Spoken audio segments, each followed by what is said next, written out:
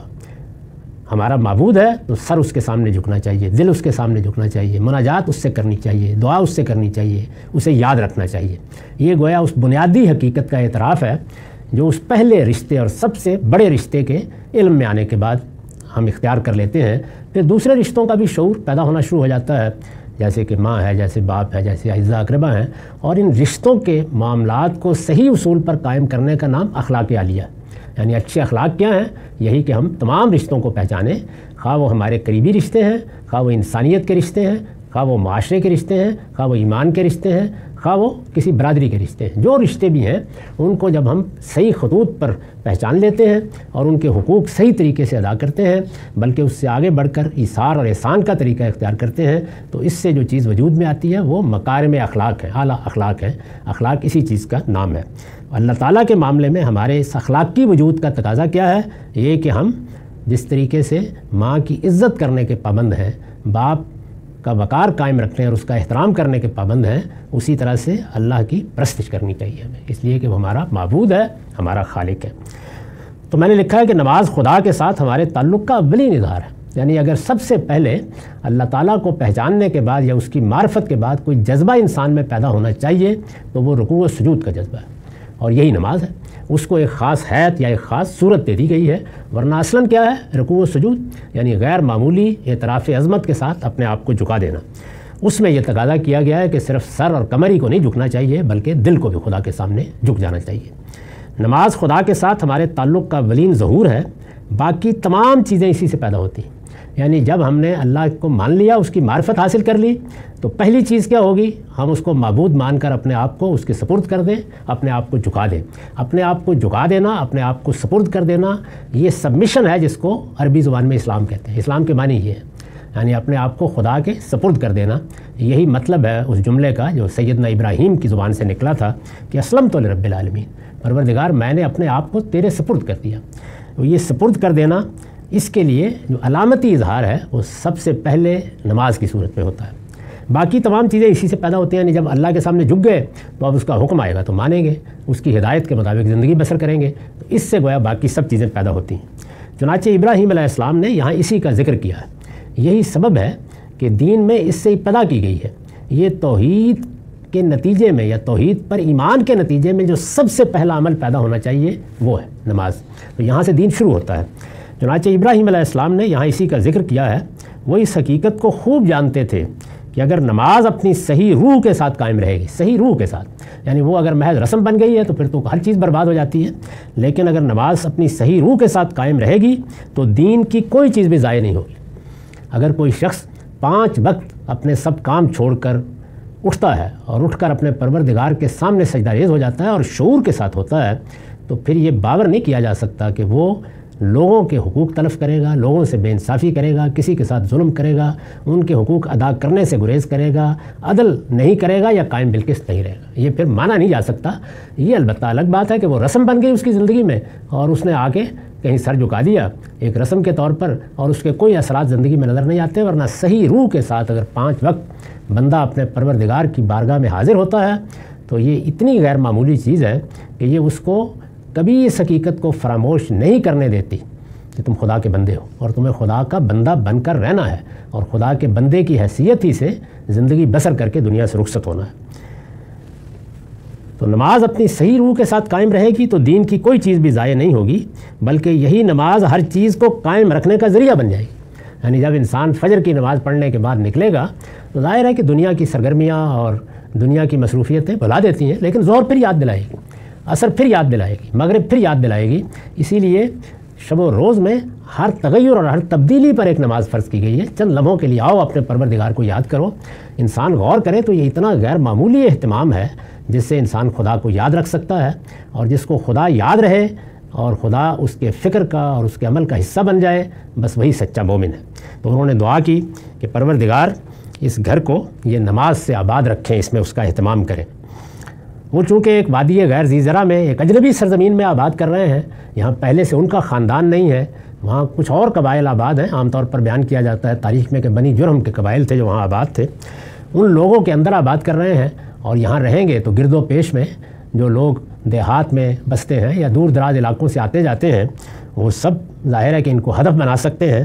تو انہوں نے دعا کی کہ پروردگار یہ نماز کا اہتمام کریں، اور فجعل افئدۃ من الناس تہوی الیہم، سو تو لوگوں کے دل ان کی طرف مائل کر دیں۔ یعنی یہ لوگ جو یہاں بستے ہیں یا اس بیت اللہ کے گرد و نواح میں آباد ہیں، اس کے ماحول میں ہوں گے، ان سب کے دل ان کی طرف مائل کر دیں۔ اور وارزقھم من الثمرات لعلہم یشکرون، اور انہیں پھلوں کی روزی عطا فرما اس لیے کہ وہ تیرا شکر ادا کریں۔ یہ انہوں نے گویا اپنی اولاد کے لیے دنیا میں کیا چاہتے ہیں، امن کی دعا کی، روزی کی دعا کی۔ یہی دو چیزیں ہیں جس پر انسان کی زندگی کا انحصار ہے۔ باقی سب چیزیں تو انسان کے لیے زینت کی چیزیں ہیں، مل گئیں نہیں ملی نہ صحیح، لیکن ان دو چیزوں کے بغیر زندگی نہیں بسر ہو سکتی۔ امن حاصل ہو اور دوسرے روزی حاصل ہو، کیونکہ یہ ناگزیر ضرورتیں ہیں۔ تو انہوں نے کہا کہ لوگوں کے دلوں کو ان کی طرف مائل کر دے اور انہیں پھلوں کی روزی عطا فرما اس لیے کہ وہ تیرا شکر ادا کریں۔ اس پر میں نے لکھا ہے یہ دعا بھی، یہ جو دعا کا حصہ ہے، یہ دعا بھی اس طرح پوری ہوئی کہ حج و عمرہ کی وجہ سے لوگوں کا رجوع اس سرزمین کی طرف بہت بڑھ گیا۔ ایک معبد بنایا گیا، ایک مسجد بنائی گئی، اور پھر اس میں حج اور عمرہ کی عبادت مقرر کر دی گئی، اس کے مناسک سکھا دیے گئے۔ یہ سیدنا اسماعیلی کے زمانے سے جاری ہو گئے۔ عمرہ کے لیے لوگ ہر وقت آتے رہتے تھے، حج کے لیے کچھ ایام مقرر کر دیے گئے، اور حرام مہینے بھی متعین ہو گئے۔ تو آہستہ آہستہ لوگوں کا رجوع اس سرزمین کی طرف ہونے لگا اور بہت بڑھ گیا۔ اس سے تجارت اور کاروبار کو فروغ ہوگا، یعنی لوگوں ہی کے آنے سے شہر آباد ہوتے ہیں اور ان چیزوں کو فروغ حاصل ہوتا ہے۔ باہر سے ہر قسم کی چیزیں اس شہر کے بازاروں میں پہنچنے لگیں، لوگ آنے لگے تو تجارت کرنے کے لیے چیزیں بھی لانے لگے۔ پھر حرم کی تولیت کے باعث قریش کو ایسی عزت حاصل ہوئی کہ ان کے قافلے بغیر کسی تعرض کے دوسرے ملکوں کو جانے لگے۔ یعنی خود قریش کے لیے بھی یہ موقع پیدا ہو گیا کہ وہ وہاں سے لمبے سفر کر کے شام اور عراق تک جاتے اور اس طرح وہاں متمدن دنیا میں تجارت کرتے۔ تو رزق کے آنے کا یہ سامان اللہ تعالیٰ نے کر دیا، لوگ بھی آنے لگے، تجارت بھی ہونے لگی، مختلف جگہوں کے پھل اور سبزیاں بھی اس علاقے تک پہنچنے لگیں، اور خود یہ بھی تجارت کے لیے جانے لگے۔ اور اس میں اللہ تعالیٰ کی طرف سے ایسی عظمت حاصل ہوئی کہ کوئی ان کے قافلوں سے تعرض نہیں کرتا تھا، ڈاکو بھی اور چور بھی اس کا احترام کرتے تھے۔ یہی وہ بات ہے جو پھر سورہ قریش میں آخر میں اتمام حجت کے آخری مرحلے میں کہی ہے کہ قریش دیکھیں کہ اس پروردگار کے گھر کے طفیل کیسے گرمی سردی کے سب سفر ان کے لیے آسان ہو گئے ہیں، اور پروردگار نے ان کو روزی بھی عطا کی ہے، اور ایسی سرزمین میں جو بدوؤں کی اور دیہاتیوں کی اور قبائلیوں کی سرزمین ہے ان کو امن بھی عطا کیا ہے۔ تو یہ اللہ کی بڑی نعمت عطا ہوئی ان کو۔ اس سے غلہ بانی اور شکار ہی پر گزر بسر کرنے والوں کی معیشت میں غیر معمولی تبدیلی آئی۔ یعنی وہی قریش کے جو یہاں ایک وادی غیر ذی زرع میں آباد کیے گئے، ان کو عمارت اور تمول حاصل ہوا۔ چنانچہ ہم جانتے ہیں کہ جس زمانے میں رسالت میں آپ صلی اللہ علیہ وسلم کی بعثت ہوئی، اس میں قریش کے بڑے لوگ طائف میں گویا دو طرح کی آبادیاں بسا کے بیٹھے ہوئے تھے۔ ان کے ادھر بھی محلات تھے اور وہاں بھی ان کے بہت شاندار گھر تھے اور ان کی بڑی عظمت مانی جاتی تھی۔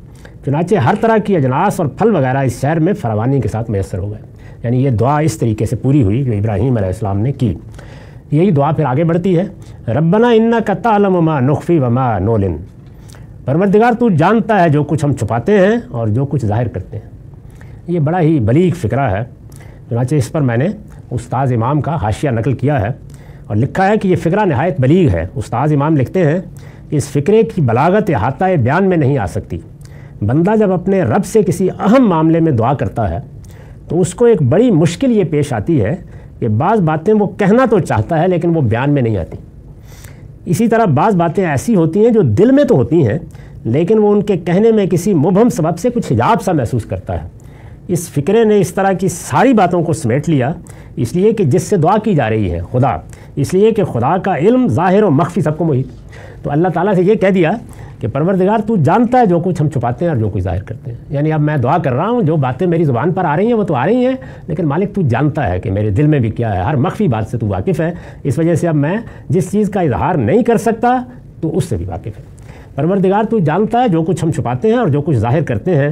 وما یخفی علی اللہ من شیء فی الارض ولا فی السماء، حقیقت یہ ہے کہ اللہ سے کچھ بھی چھپا ہوا نہیں ہے، نہ زمین میں نہ آسمان میں۔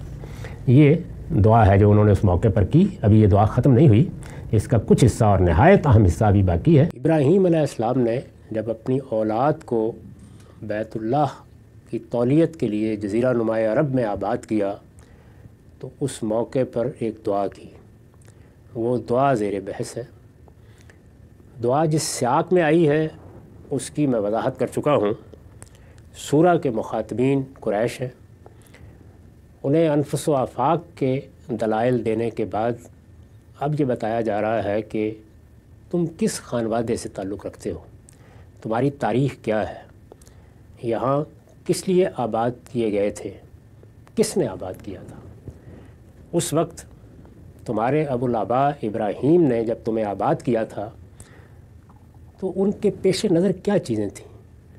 کیا یہی شرک تھا جس کی سرپرستی کے لیے تم یہاں آباد کیے گئے تھے؟ یہ کوئی مشرکین کی عبادت گاہ تھی جس کی تولیت تمہارے سپرد کی گئی تھی؟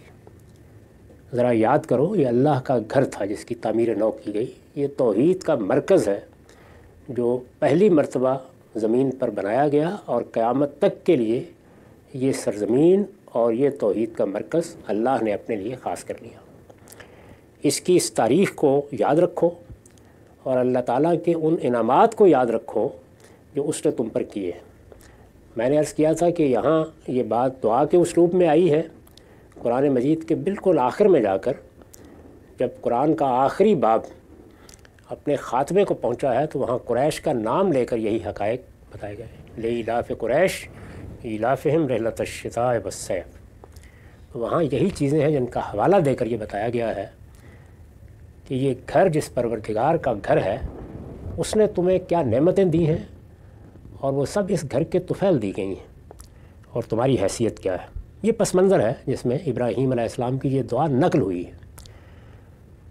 دعا میں ہم نے یہ دیکھا کہ انہوں نے اللہ تعالیٰ کے فیصلے کا حوالہ دیا ہے، اور پھر یہ کہا ہے کہ میں اب اے پروردگار تیرے اس گھر کی خدمت کے لیے اپنی اولاد کو اس وادی غیر ذی زرع میں، اس بن کھیتی کی زمین میں آباد کر رہا ہوں۔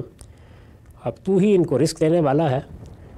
اس علاقے میں جو کچھ خطرات ان کو لاحق ہو سکتے ہیں ان سے بچانے کے لیے، ان سے حفاظت کے لیے لوگوں کے دل تو ہی ان کی طرف مائل کر سکتا ہے۔ ان کے لیے میں یہ توقع رکھتا ہوں کہ وہ تیرے شکر گزار ہوں گے۔ اس کے سوا وہ سب چیزیں جو میں الفاظ میں شاید بیان نہ کر سکوں، پروردگار تو ان کو جانتا ہے۔ تو یہاں تک دعا ہم پڑھ چکے ہیں۔ اس کے بعد وہ فرماتے ہیں کہ الحمدللہ الذی وہب لی علی الکبر اسماعیل و اسحاق ان ربی لسمیع الدعا۔ پیغمبروں کی جتنی دعائیں بھی میں نے دیکھی ہیں جو خاص خاص موقعوں پر کی گئی ہیں، ایک تو عمومی نوعیت کی دعائیں ہیں، صبح کر لی، شام کر لی، اٹھتے بیٹھتے۔ جب وہ کسی خاص موقع پر دعا کرتے ہیں، جب پروردگار سے خصوصی عنایت کی توقع ہوتی ہے یا خصوصی عنایت کی درخواست کی جاتی ہے، اس طرح کے موقعوں پر وہ پہلے جو پروردگار کی عنایتیں ہیں ان کا حوالہ دیتے ہیں، اور یہی ایک بندہ مومن کے لیے صحیح طریقہ ہے۔ یعنی اللہ تعالیٰ نے جو نعمتیں انسان کو دی ہیں، اللہ کا قاعدہ یا اس کی سنت یہ ہے کہ وہ اگر ان نعمتوں کا شکر گزار ہوتا ہے تو اللہ اور زیادہ دیتا ہے۔ یعنی جب مجھے پروردگار نے حیات جیسی نعمت بخشی، شعور عطا فرمایا، ابدیت کا مجھ سے وعدہ کیا، یہ اتنی بڑی نعمتیں ہیں کہ اگر انسان تھوڑ دلا نہ ہو جائے تو اس کا رواں رواں ان کا شکر گزار ہوتا ہے۔ لیکن ہم عاجز انسانوں کو پھر کچھ احتیاجات لاحق ہوتی ہیں۔ ہم آنکھ کھولتے ہیں تو ہمیں ہماری معیشت کا اطمینان چاہیے، ہمیں امن چاہیے، اولاد چاہیے، اسی طرح سے دوسری نعمتیں ہیں جو انسان کو دنیا میں ملتی ہیں، یہ قریب کی نعمتیں ہیں۔ یعنی میں نے اس لیے توجہ دلائی کہ اصلاً تو میرا انسان ہونا ہی اتنی بڑی نعمت ہے اور ابدیت کی بشارت ہی اتنی بڑی نعمت ہے کہ انسان اس سے سرشار رہے. فلسفے کی سطح پر تو وہی کافی ہے کہ رواں رواں شکر گزار رہے، لیکن انسان قریب کی چیزوں میں الجھ جاتا ہے تو وہاں بھی اللہ کی بڑی نعمتیں ہوتی ہیں. اس میں اولاد بھی بہت بڑی نعمت ہے، اور خاص طور پر قبائلی زندگی میں اولاد غیر معمولی نعمت ہوتی تھی. یعنی قبائلی زندگی کو موجودہ زمانے کے لوگ اس طرح نہیں سمجھ سکتے. اس وقت ریاستیں منظم ہو چکی ہیں، ریاستوں میں ادارے وجود میں آ چکے ہیں، یہ پولیس ہے، یہ فوج ہے. ایک امن کا احساس ہوتا ہے جس کے ساتھ ہم اٹھتے بیٹھتے گھر بناتے باہر جاتے ہیں. کوئی بدامنی پیدا ہوتی ہے تو ہزار آہنی ہاتھ اس کو روکنے والے ہوتے ہیں. لیکن قبائلی زندگی میں یہ سب خود ہی کرنا پڑتا تھا. اس وقت بھی اگر آپ قبائلی علاقوں میں، دور دراز قبائلی علاقوں میں چلے جائیں تو یہ دیکھیں گے کہ وہاں ریاست کی طاقت اس طرح نہیں پہنچتی، اس زمانے میں نہیں پہنچتی. قبیلے کی طاقت، آپ کے خاندان کی طاقت، برادری کی طاقت ہے جو آپ کی عزت، آبرو، آپ کے مال اور آپ کی جان کی حفاظت کرتی ہے. اس وجہ سے اولاد بڑی نعمت تھی قبائلی زندگی میں. یہی اس کا باعث بنی کہ قبائلی معاشروں میں لوگ زیادہ شادیاں کرتے تھے تاکہ ان کے زیادہ سے زیادہ لڑکے پیدا ہوں جو ان کے دائیں بائیں کھڑے ہو سکیں، ان کی عزت کی حفاظت کر سکیں، مال کی حفاظت کر سکیں. تو اولاد میں نے عرض کیا کہ بہت بڑی نعمت ہے، اب بھی بہت بڑی نعمت ہے، اگرچہ اس کی ذمہ داریاں اب اس نعمت کے مقابلے کی ہو گئی ہیں جو اٹھانی پڑتی ہیں. پہلے وہ بھی نہیں تھی. یعنی معاشرے میں وہ اسباب موجود تھے جن میں اولاد پیدا ہوتی تھی، خاندان کی آغوش میں پل جاتی تھی، کوئی بہت ذمہ داریاں نہیں تھیں اس سے متعلق، لیکن اس سے قوت بہت بڑی حاصل ہوتی تھی. وہ قوت ہے جو انسان کو پابرجا رکھتی تھی اور اس کو ایک عزت اور افتخار کا احساس دیتی تھی. تو سیدنا ابراہیم نے اس موقع پر بڑھاپے میں اللہ تعالیٰ نے جو اولاد ان کو دی، اور یہ بڑھاپے میں ہوئی، یعنی پہلے نہیں تھی، بڑھاپے میں جو اولاد ان کو دی اسی کو شکر گزاری کی جگہ پر رکھ کر اللہ تعالیٰ سے اب جو مانگنا ہے وہ مانگا ہے، یعنی نعمتوں کا شکر ادا کرتے ہوئے. تو یہ وہی تعلیم ہے جو ہمیں، جو سب سے بڑی دعا ہے سورہ فاتحہ اس میں دی گئی ہے کہ پہلے ہم اللہ تعالیٰ کی نعمتوں کا شکر کرتے ہیں. وہ ہمارا پروردگار ہے، تمام شکر اسی کے لیے ہے، وہی جہانوں کا پروردگار ہے، وہ سراسر رحمت ہے، اس کی شفقت ابدی ہے. وہ اس دن کا مالک ہے جب ہمیں ابدیت کے ساتھ نعمتوں کا فیصلہ حاصل ہوگا. یہ سب چیزیں ہم شکر گزاری کے طور پر کہتے ہیں. پھر اس کے بعد اپنے اس تعلق کا اظہار کرتے ہیں، ایاک نعبد و ایاک نستعین کہہ کے، اس کے بعد دعا کرتے ہیں. یعنی دعا کا ادب یہ بتایا گیا ہے. تو یہاں انہوں نے دعا شروع کر دی ہے اور اس کے بعد جو کچھ مانگنا ہے وہ مانگا ہے، اور پھر وہ چیز جو سورہ فاتحہ میں ابتدا میں ہوتی ہے وہ اب خاتمے میں کی ہے. تو انہوں نے کہا کہ الحمدللہ الذی وہب لی علی الکبر اسماعیل و اسحاق. پروردگار میں اب جو کچھ تجھ سے مانگ رہا ہوں وہ تو ایک بندہ عاجز کی حیثیت سے مانگ ہی رہا ہوں، لیکن میں اس موقع پر تیرا شکر بھی ادا کرتا ہوں. کس نعمت پر؟ وہ کہتے ہیں خدا کا شکر ہے جس نے مجھے اس بڑھاپے میں اسماعیل اور اسحاق عطا فرمائے. خدا کا شکر ہے جس نے مجھے اس بڑھاپے میں اسماعیل اور اسحاق عطا فرمائے. میں نے اس پر لکھا ہے یہ دعا کے حق میں، یعنی دعا انہوں نے پہلے کی ہے، اس میں کہا ہے کہ ان کو پھلوں سے رزق عطا فرما، ان کو امن عطا فرما. یہ دعا کے حق میں ان احسانات کا حوالہ ہے جو اللہ تعالیٰ نے اس سے پہلے ان پر کیے تھے.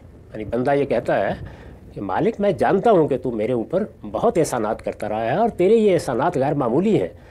تیرے احسانات چونکہ اس بندہ عاجز پر ہوتے رہے ہیں تو اپنے کسی استحقاق کی بنیاد پر نہیں بلکہ تیری اس طبیعت کی بنیاد پر کہ تو بندوں پر احسانات ہی کرتا ہے، اس وقت بھی میں درخواست کر رہا ہوں. یہ گویا روح ہے اس دعا کی. یہ دعا کے حق میں ان احسانات کا حوالہ ہے جو اللہ تعالیٰ نے اس سے پہلے ان پر کیے تھے. یہاں تو دعا کے لحاظ سے اتنی ہی بات ہے، لیکن اس کے ساتھ ایک اور بہت بڑی چیز اس دعا کے حوالے سے واضح ہو گئی، اور وہ یہ کہ بائبل میں جو روایت بیان کی گئی ہے کہ حضرت اسماعیل کی پیدائش کے بعد ان کی اہلیہ نے، دوسری اہلیہ نے انہیں مجبور کر دیا کہ وہ بچے کو اور بچے کی ماں کو کہیں چھوڑیں جا کر. چنانچہ وہ گئے اور انہوں نے جا کے ایک وادی غیر ذی زرع میں کہیں بیابان میں ان کو چھوڑ دی. یہ روایت ہمارے ہاں بھی عام ہو گئی ہے اور ہر ممبر پر سنائی جاتی ہے.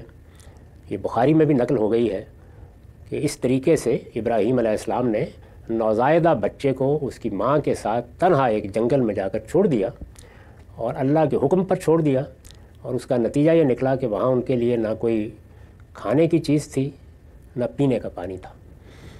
پھر سیدہ ہاجرہ کے بارے میں بیان کیا جاتا ہے کہ وہ اس طرح سے دائیں بائیں پانی کی تلاش میں دوڑتی رہیں اور اس کے نتیجے میں زمزم کا کنواں پیدا کر دیا گیا۔ یہ عام روایت ہے، بیان کی جاتی ہے۔ یہ قرآن مجید نے پوری قوت کے ساتھ اس کی تردید کر دی ہے، صاف صاف طریقے سے بتا دیا ہے کہ ایسا کچھ نہیں ہوا۔ ابراہیم اور اسماعیل یہاں کس موقع پر آباد کیے گئے؟ جب اسحاق پیدا ہو چکے تھے۔ یہ واضح کر دیا ہے خود اس دعا کے الفاظ نے۔ وہ کہتے ہیں، یعنی اس وقت دعا کر رہے ہیں جب وہ آباد کر رہے ہیں۔ اس دعا میں وہ الفاظ ابتدا میں آ گئے ہیں کہ ربنا انی اسکنت من ذریتی، میں نے آباد کر دیا ہے۔ بالکل آباد کرتے وقت کی دعا ہے۔ یہ بات تو کوئی عاقل آدمی نہیں کہہ سکتا کہ آباد تو وہ 10 سال پہلے کر چکے تھے، دعا کرنے کے لیے کھڑے ہوئے ہیں۔ اس وقت کی دعا ہے، وہ قرآن نے واضح کر دیا ہے۔ اس موقع پر وہ اللہ تعالیٰ کے جن احسانات کا حوالہ دے رہے ہیں، اس میں سب سے بڑی چیز جو انہوں نے کہی وہ یہ کہ اس بڑھاپے میں پروردگار تو نے مجھے اسماعیل دیا اور اسحاق عطا فرمایا۔ تو اب یہ بات تو بالکل واضح ہو گئی کہ اس وقت جب کہ وہ دعا کر رہے ہیں اور اپنی اولاد کو وہاں آباد کر رہے ہیں، اسحاق پیدا ہو چکے ہیں، ورنہ تو ان کا ذکر کرنے کی کوئی وجہ نہیں ہے۔ تو اس کو میں نے پھر واضح کیا ہے کہ اس سے ضمناً، یعنی دعا تو اس پہلو سے ہے کہ احسانات کا انہوں نے ذکر کیا ہے تاکہ اللہ تعالیٰ کی شکر گزاری کا اظہار کریں اور جو اب مانگنا ہے مانگیں۔ اس سے ضمناً یہ بات بھی پوری قطعیت کے ساتھ واضح ہو جاتی ہے کہ حضرت ابراہیم نے اسماعیل علیہ السلام اور ان کی والدہ کو ان کی پیدائش کے بعد نہیں بلکہ اس وقت مکے کی وادی غیر ذی زرع میں لا کر بسایا جب اسماعیل علیہ السلام کے واقعہ قربانی کے بعد اسحاق علیہ السلام بھی پیدا ہو چکے تھے۔ اسحاق علیہ السلام کے بارے میں قرآن نے دوسری جگہ واضح کر دیا ہے کہ جب قربانی کا واقعہ پیش آیا، اور قربانی کے واقعے کے بارے میں یہ واضح کر دیا ہے کہ اسماعیل نہ صرف یہ کہ اس وقت باشعور ہو چکے تھے بلکہ ابراہیم علیہ السلام نے اپنے ارادہ قربانی کو ان کے سامنے پیش کیا اور انہوں نے اس کی منظوری دی، اس کے بعد وہ ان کو لے کر گئے اس معاملے کے لیے۔ تو یہ بات بھی قرآن نے واضح کر دی، اور یہ بھی قرآن نے واضح کر دیا ہے دوسرے مقامات پر کہ جب قربانی کا واقعہ پیش آیا تو اللہ تعالیٰ نے ان کو 2 نعمتیں دیں، یعنی ان کے غیر معمولی اقدام کے نتیجے میں۔ ایک یہ کہ اس واقعے کو ایک یادگار بنا دیا، اس کو بیان کیا کہ وہ فدیناہ بذبح نظیم، ایک بہت بڑی روایت قائم کر دی گئی جو اب ابراہیم علیہ السلام کے ماننے والے دنیا بھر میں قائم کیے ہوئے ہیں، اور وہ عید الاضحیٰ کے موقع کے اوپر یا حج کے موقع کے اوپر قربانی کی روایت ہے۔ تو ایک طرف یہ کیا، اور دوسری جانب یہ بتایا ہے کہ ہم نے اس موقع کے اوپر اس کو ایک اور فرزند کی بشارت دی، اور وہ کون ہے؟ وہ حضرت اسحاق ہے۔ تو یہ بالکل ایک طے شدہ حقیقت ہے تاریخی طور پر بھی اور قرآن کے بیانات سے بھی کہ اسحاق علیہ السلام کی بشارت ہی اس واقعے کے بعد دی گئی۔ پیدا ہونا تو بعد کا معاملہ ہے، اس کے بعد پیدا ہوئے، اور اسماعیل اس قابل تھے کہ بیت اللہ کے خادم اور متولی کی حیثیت سے اپنی ذمہ داریاں پوری کر سکیں۔ یہ تو قرآن کا بیان ہے اور قرآن کی تصریحات ہیں، عقل عام بھی یہی کہتی ہے۔ یعنی سوال یہ ہے کہ وہاں آباد کرنے کے لیے اللہ تعالیٰ نے کیوں کہا؟ اس لیے کہ بیت اللہ بنا دیا گیا ہے، یہ اللہ تعالیٰ کی عبادت گاہ ہے، یہ دنیا کا سب سے بڑا معبد ہے، اس کو توحید کے مرکز کی حیثیت سے قائم رہنا ہے، اس کی تولیت کے لیے آباد کیا گیا ہے، تو تولیت کے لیے نوزائیدہ بچے کو آباد کیا جائے گا۔ اسماعیل اس قابل ہوئے تو پھر وہ آباد کیے گئے۔ تو یہ سارا واقعہ قرآن مجید کی روشنی میں اس وقت پیش آیا، اس لیے یہ محض افسانہ ہے جو ہمارے ہاں بائبل کی اتباع میں عام ہوا اور پھر روایتوں میں بھی آ گیا۔ اس وقت اس سے زیادہ گفتگو کی ضرورت نہیں۔ اگر اس کی مزید تفصیل دیکھنی ہو تو امام حمید الدین فراہی کی جو بے نظیر تصنیف ہے الرائے الصحیح فی من هو الذبیح، ذبیح کون تھا، اس کو پڑھیے، اس میں دیکھیے کہ کس زوردار طریقے سے انہوں نے یہ سارے حقائق واضح کر دیے ہیں۔ تو انہوں نے اس موقع پر کہا کہ پروردگار تیرا شکر ہے، اس خدا کا شکر ہے جس نے مجھے اس بڑھاپے میں اسماعیل اور اسحاق عطا فرمائے ہیں۔ ان ربی لسمیع الدعاء، اس میں کچھ شک نہیں کہ میرا پروردگار دعا کا سننے والا ہے۔ یعنی یہ انہوں نے گویا سفارش کے طور پر پیش کیا ہے کہ یہ شکر گزاری کا تھوڑا سا اظہار ہے، مالک میں تیرا شکر گزار بندہ ہوں، اس لیے اس موقع پر بھی جو مانگ رہا ہوں وہ مجھے عطا فرمایا جائے۔ یہی عاجزی ہوتی ہے جو بندے کو سامنے رکھنی چاہیے۔ اس کے بعد رب اجعلنی مقیم الصلاۃ، پروردگار مجھے نماز کا اہتمام کرنے والا بنائے رکھ۔ سب سے پہلی بات انہوں نے اس دعا میں یہی کہی تھی کہ میں اپنی اولاد کو یہاں آباد کر رہا ہوں، پروردگار یہ نماز کا اہتمام کرے۔ یہی ہونا بھی چاہیے۔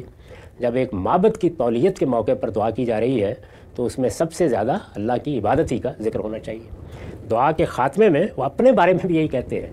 وہاں تو دیکھیے الفاظ یہ تھے کہ ربنا لیقیموا الصلاۃ، کہ پروردگار میں نے اپنی اولاد کے کچھ حصے کو یہاں آباد کیا ہے، میں تجھ سے دست بدعا ہوں کہ وہ اس گھر میں نماز کا اہتمام کریں۔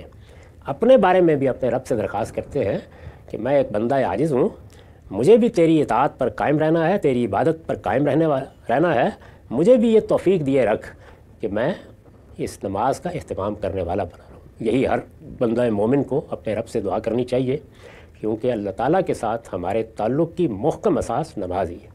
5 وقت یہی چیز ہے جو ہمیں اٹھاتی ہے اور دنیا سے اٹھا کر عرش پر لے جاتی ہے۔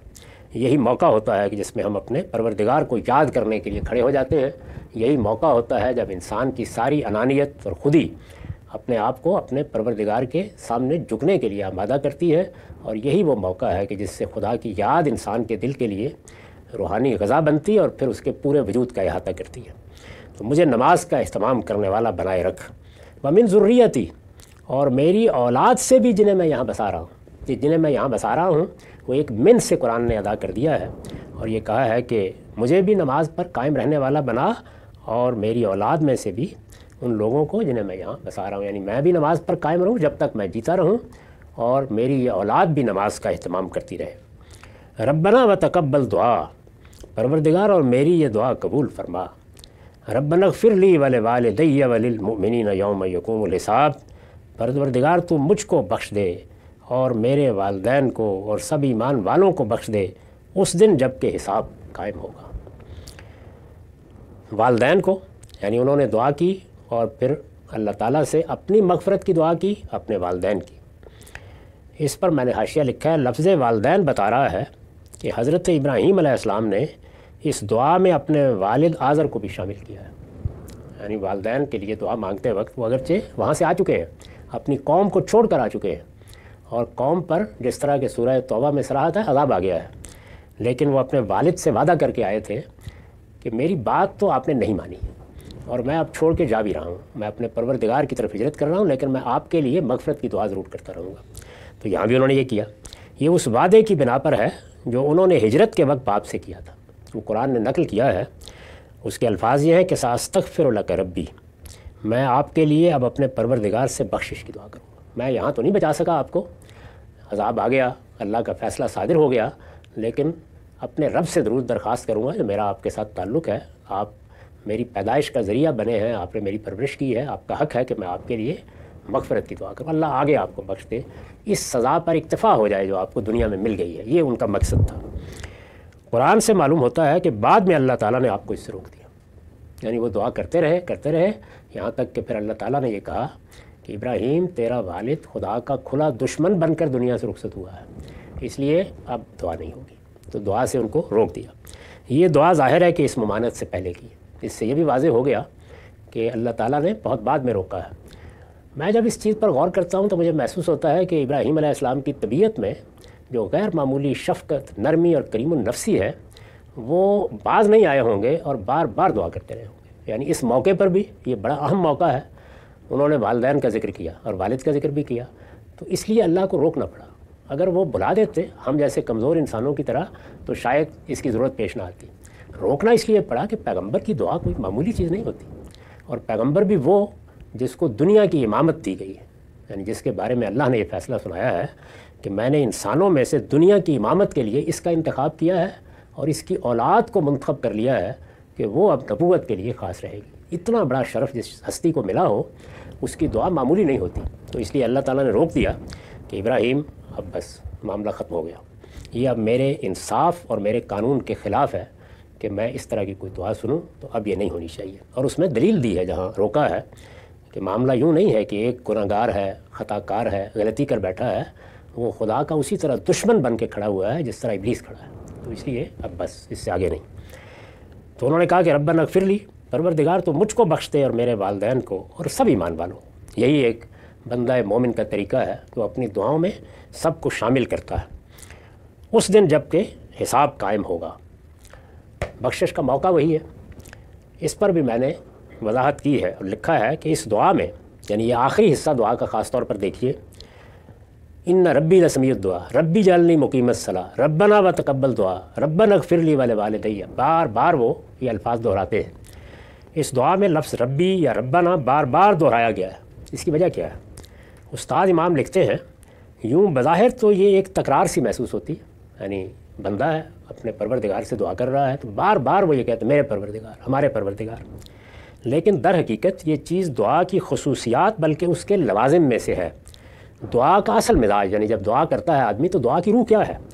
دعا کا اصل مزاج تضرع، یعنی بندے کی طرف سے دعا ایسے نہیں ہونی چاہیے گویا پروردگار پر احسان جتا رہا ہے، عاجزی کے ساتھ دعا کی حقیقت اور دعا کے مزاج میں تضرع ہو، استمالت ہو، اپنے پروردگار کی رحمت کو، عنایت کو اپنی طرف مائل کرنے والے الفاظ اور مائل کرنے والی کیفیات ہوں۔ استغاثہ یعنی جس میں بندہ مدد مانگتا ہے، فریاد کرتا ہے، تو یہ چیز ہونی چاہیے، اور التجا و فریاد یہ دعا کے مزاج میں ہونا چاہیے۔ دعا کوئی پھینک مارنے کی چیز نہیں ہے، یہ بندے اور خدا کے تعلق کا آخری درجے میں اظہار ہے۔ اسی لیے رسول اللہ نے فرمایا کہ دعا مخ العبادہ، یہ عبادت کی روح ہے، عبادت کا مغز ہے۔ یہ چیز مقتضی ہوئی، یعنی یہ دعا کا مزاج تقاضا کرتا ہے کہ جس سے دعا کی جا رہی ہے اس کو بار بار متوجہ کیا جائے، یعنی یہ گویا اپنے عاجزانہ تعلق کو اس ہستی کے ساتھ وابستہ رکھنے کا اظہار ہے بار بار۔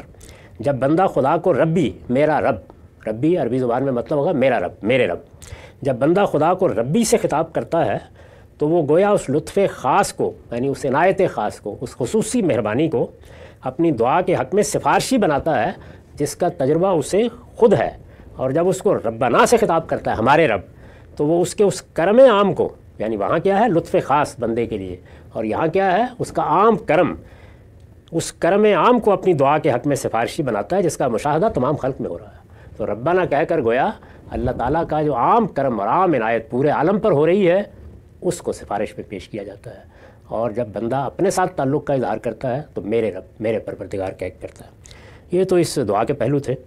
اب یہ دعا ختم ہو گئی، اس میں دعا کے آداب کیا ہیں، کس موقع پر کی گئی ہے، وہ وقت کتنا غیر معمولی ہے، فیصلہ کتنا غیر معمولی ہے، اس میں کیا حقائق تھے جو بیان کیے گئے، وہ سب قریش کے سامنے جو سورہ کے مخاطبین ہیں گویا در حدیث دیگرہ کے انداز میں آ گئے ہیں کہ تم یہ کر رہے ہو، یہ تمہارا باپ تھا، تمہارا ابو الآبا تھا، اس نے اس موقع کے اوپر ان تمناؤں اور ان آرزوؤں کے ساتھ، ان وعدوں کے ساتھ آباد کیا تھا۔ اس کی خواہش اور اس کی تمنا یہ تھی کہ تم سب صرف اس کی عبادت کرنے والے بن کر توحید کے اس مرکز کو آباد رکھو، اور ادھر تمہارا حال یہ ہے۔ یہ دعا ہے جس کو ہمارے ہاں بر صغیر میں علماء نے ہماری نمازوں میں اس طرح شامل کر دیا کہ لوگوں کا عمومی احساس یہ بن گیا ہے کہ یہی دعا ہے جو نماز کا حصہ ہے، درحال کہ ایسی کوئی بات نہیں ہے۔ دعا بہت اچھی ہے، بڑی جامع دعا ہے، اور بالکل صحیح انتخاب کیا انہوں نے۔ ہر آدمی عربی زبان میں بہت سی دعائیں نہیں کر سکتا، عام خیال یہ رہا کہ عربی زبان ہی میں قرآن میں دعا ہونی چاہیے، تو اس کا لحاظ کر کے اس دعا کا انتخاب کر لیا گیا۔ یہ اللہ کا انتخاب نہیں ہے، اللہ کے رسول کا انتخاب نہیں ہے۔ اللہ کے رسول نے جو سنت قائم کی ہے وہ یہ ہے کہ نماز میں جو دعا جس زبان میں آپ چاہیں کریں، نماز کے اندر کریں، رکوع میں کریں، سجود میں کریں، قعدے میں کریں۔ اللہ کے پیغمبر نے جو دعائیں کی ہیں وہ اگر یاد ہوں تو وہ 10 ہیں نماز میں جو کی ہیں حضور نے، میں نے سب اپنی کتاب میزان میں جمع کر دی ہیں، وہاں دیکھ لیجئے، 1 نہیں 2 نہیں، 10 دعائیں ہیں۔ تو ان میں سے کوئی دعا کر لیں، اپنے طور پر کوئی دعا کر لیں۔ نماز کے لازمی اذکار جو عربی میں ہونے چاہیے وہ خفض و رفع کے موقع پر اللہ اکبر کہنا، سمع اللہ لمن حمدہ کہنا، السلام علیکم ورحمۃ اللہ کہہ کے نماز ختم کرنا، فاتحہ پڑھنا، قرآن کا ایک حصہ ملانا، بس۔ اس کے بعد یہ آپ کی نماز ہے، جس زبان میں چاہیں، جو دعا چاہیں، جب چاہیں کریں، جس ترتیب سے چاہیں کریں، جس موقع پر چاہیں کریں۔ تو یہ علماء کا انتخاب ہے، اس کا اس سے کوئی تعلق نہیں ہے۔ یہ دعا ختم ہوئی اور اس کے ساتھ ہی ہمارا وقت بھی ختم ہو گیا۔ اقول قولی ھذا واستغفر اللہ لی ولکم ولسائر المسلمین۔